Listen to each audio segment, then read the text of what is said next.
PIS எனும் இந்திய தரநிலைகள் பணியகத்தின் 77வது நிறுவன நாள் விழாவை முன்னிட்டு PIS கோயம்புத்தூர் கிளை சார்பாக கோவை கவுண்டர் மில்ஸ் பகுதியில் உள்ள கொங்குநாடு கலை அறிவியல் கல்லூரி வளாகத்தில் சிறப்பு நிகழ்ச்சிகள் நடைபெற்றது.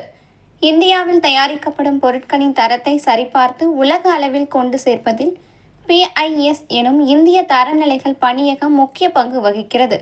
இந்நிலையில் இந்த பணியகத்தின் 77வது நிறுவன நாள் விழாவை கோவை கிளை தரநிலைகள் பணியகம் மற்றும் கொங்குநாடு கல்லூரி ஆகியோர் இணைந்து நடத்தினர்.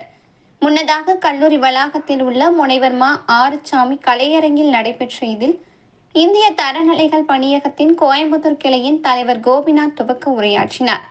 விழாவில் சிறப்பு விருந்தினராக கோயம்புத்தூர் அறிவியல் மற்றும் தொழில்துறை சோதனை மற்றும் ஆராய்ச்சி மையத்தின் தலைவர் மோகன் செந்தில்குமார் கலந்து கொண்டு பேசினார். அப்போது அவர் இந்தியாவில் தயாரிக்கப்படுகின்ற பொருட்கள் அனைத்தும் தரம் உடையவையாக இருக்க வேண்டும் என்றும் உள்நாட்டு மற்றும் வெளிநாட்டு சந்தைகளில் இந்திய பொருட்கள் நுகர்வோரால் விரும்பி வாங்கப்படும் நிலை உருவாக வேண்டும் என்றும் குறிப்பிட்டார். அடுத்த 5 ஆண்டுகளில் இந்தியாவில் உலக அளவில் 3வது பெரிய பொருளாதார நாடாக உருவாகுவதற்கு இந்திய பொருட்களின் தரம் இன்றியமையாதது என்றும் குறிப்பாக மாணவ மாணவியர்களுக்கு தரம் தொடர்பான விழிப்புணர்வை ஏற்படுத்த வேண்டும் என்றும் வலியுறுத்தினார். முன்னதாக விழாவில் கல்லூரியின் செயலர் மற்றும் இயக்குனர் டாக்டர் CA வாசுகி விழாவிற்கு தலைமையேற்று தலைமையுரையாற்றினார். அவர் தம் முறையில் கொங்குநாடு கலை அறிவியல் கல்லூரியின் பொன்விழா ஆண்டில் இந்திய தரநிலைகள் பணியகத்தின் 77வது நிறுவன நாள் விழா கல்லூரியில் கொண்டாடப்படுவதற்கு நன்றி தெரிவித்தார்.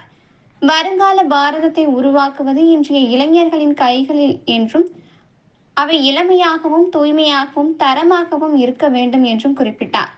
தொடர்ந்து இந்திய தரநிலைகள் பணியகத்தின் புகைப்பட கண்காட்சி நடைபெற்றது.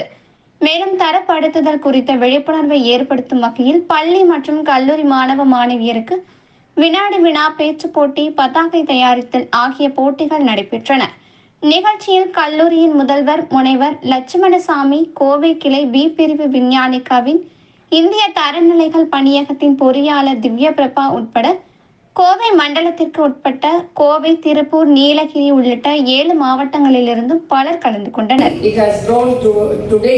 This was something which was a challenge. It was to go through like one of the most loose. Many of you people who have traveled through Konkan Railway would never have realized it. But the very route, especially in the Maharashtra stretch,